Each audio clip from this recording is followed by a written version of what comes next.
बिस्मिल्लाहिर्रहमानिर्रहीम। अस्सलाम वालेकुम स्टूडेंट्स। आज के सर्दिशान लर्निंग नेटवर्क में आप लोगों को खुश आमदीद। आज का टॉपिक हमारा बूलियन लॉजिक कोई नया टॉपिक नहीं है और ये बहुत सारे वीडियोस में आपको अवेलेबल होगा।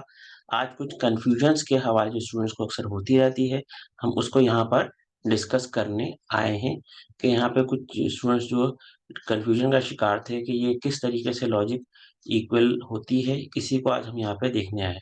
इसको हम प्रूफ करेंगे मैथमेटिक्स से, क्योंकि बेसिकली स्टूडेंट्स अक्सर बूलियन लॉजिक ये फिजिक्स में भी है और कंप्यूटर साइंस के सब्जेक्ट में भी स्टूडेंट्स पढ़ते हैं, मगर इसको रिलेट नहीं करते कि इसकी फाउंडेशन जो है वो मैथमेटिक्स है।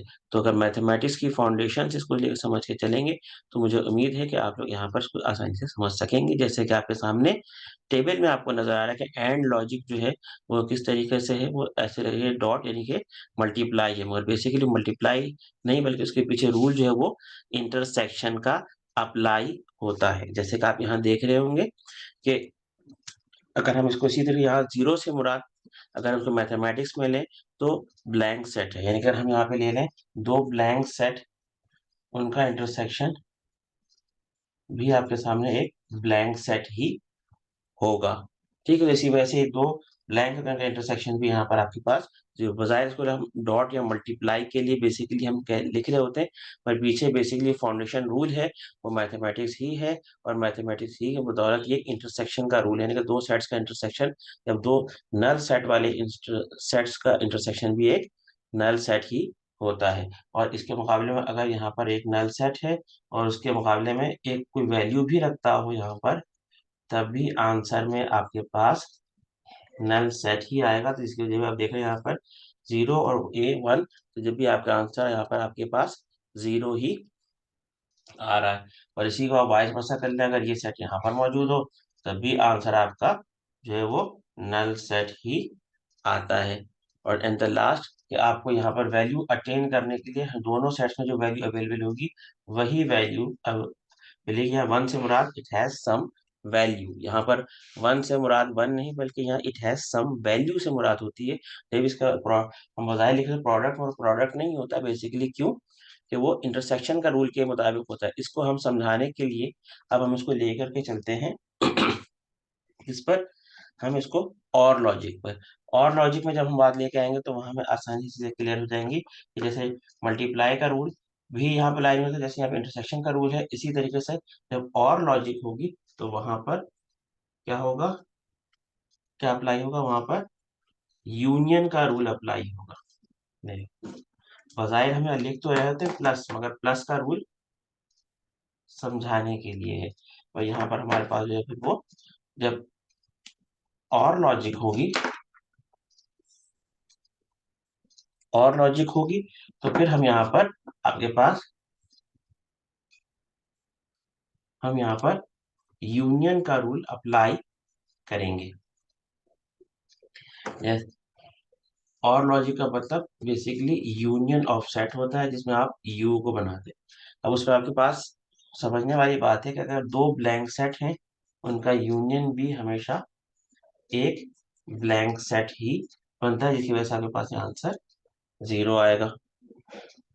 और ये वाला रूल बजाय प्लस के लिहाज से तो वैल्यूएबल होता है, मगर ये आगे आप देखिए अगर यहाँ पर हम ये ब्लैंक सेट है इसको यूनियन करते हैं हम किसी में कोई वैल्यू के साथ, तब भी आपके पास यहाँ वैल्यू वन आ जाती है, तो इट हैज सम वैल्यू, आपके पास ये वैल्यू गिवन दे देगा। और इन केस यहाँ भी ये बात समझ में आ रही होती है कि अगर ये वैल्यू यहाँ पर हो तब भी आपके पास it has some value. In the last जो आपको यहाँ पर भी आपके पास वैल्यू आ गई। इन द लास्ट हम यहाँ पर ये बात को समझाना चाह रहे हैं कि यहाँ पर अभी देखें one plus one answer logic जो आपके पास बाइनरी कॉन्सेप्ट होता है उसके मुताबिक आपका वन प्लस वन जो है वो आंसर वन नहीं होता बल्कि वन जीरो होता है। तो ये लॉजिक यहाँ पर आपकी फेल होती है। ये इस वजह से लोग समझ में नहीं आता कि ये प्लस का रूल यहाँ पर कहाँ चला गया। ये प्लस का रूल तो इससे समझाने के लिए असल बेसिकली आपके पास यूनियन का ही रूल है कि जब यहाँ पर दोनों सेट्स में यूनियन में एक ही वैल्यू मौजूद होगी तो आपको वही वैल्यू वो आंसर में भी दे रहा होगा। इस वजह से यहाँ पर 1 आता है। यहाँ पे हम प्लस का रूल ये समझाने के लिए क्या प्लस का रूल एप्लीकेबल नहीं एप्लीकेबल हमारा पीछे वहाँ पे यूनियन का ही रूल अप्लाई हो रहा है, union of set he apply होता है। ये कंफ्यूजन यहाँ स्टूडेंट्स को हमें क्लैरिफाई करना था, इसलिए आज ये लेक्चर यहाँ पर मैंने ऑर्गेनाइज किया कि स्टूडेंट इस चीज़ को बेसिकली समझ सकें, और मुझे उम्मीद है कि आपको समझ लिया होगा। और लास्ट इसके बाद जो एक और ऑपरेशन होता है सेट्स के अंदर, और वो होता है क्या, कॉम्प्लीमेंट। कॉम्प्लीमेंट को भी हम यहाँ पर डिस्कस कर लेते हैं। कॉम्प्लीमेंट का मतलब क्या होता है, वो नॉट लॉजिक। कॉम्प्लीमेंट क्या है, कॉम्प्लीमेंट क्या है, बेसिकली वो हमारे पास नॉट लॉजिक। इसको भी हम देख लेते हैं।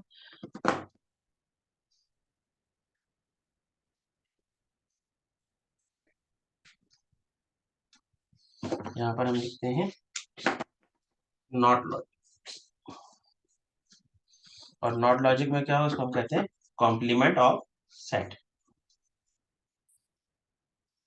यानी कि ए है तो उसके पास ए कॉम्प्लीमेंट, मतलब उसको हम जैसे यहाँ पे बार लगा देते हैं, इसी तरीके से हम उसके ऊपर बूलियन लॉजिक में बार इस तरीके से लगाते हैं, जो वैल्यू है उसका रिवर्स हो जाना। तो यहाँ भी वही वाली बात है, हम मैथ्स में कॉम्प्लीमेंट भी हमारे पास क्या होता था कि बेसिकली हम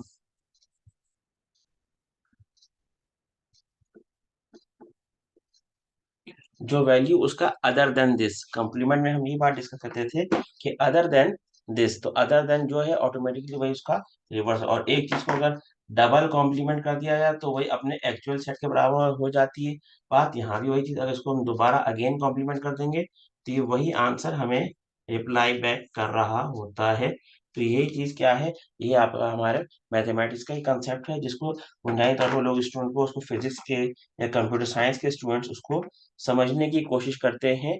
उसको लॉजिक की वजह से, लॉजिक तो है मगर उसके पीछे बेसिकली मैथमेटिक्स ही की बुनियाद पर ये सारे रूल्स बनाए गए हैं। तो मैथमेटिक्स का जो कॉन्सेप्ट है सेट्स का, यूनियन का, इंटरसेक्शन का, कॉम्प्लीमेंट का, उसको सामने रखेंगे तो ये चीजें सारी आपको यहाँ पर क्लियर होंगी। मुझे उम्मीद है कि ये चीजें आप लोगों को समझ में आएगी। इंशाल्लाह नेक्स्ट लेक्चर के लिए इजाजत दीजिए। अल्लाह हाफिज।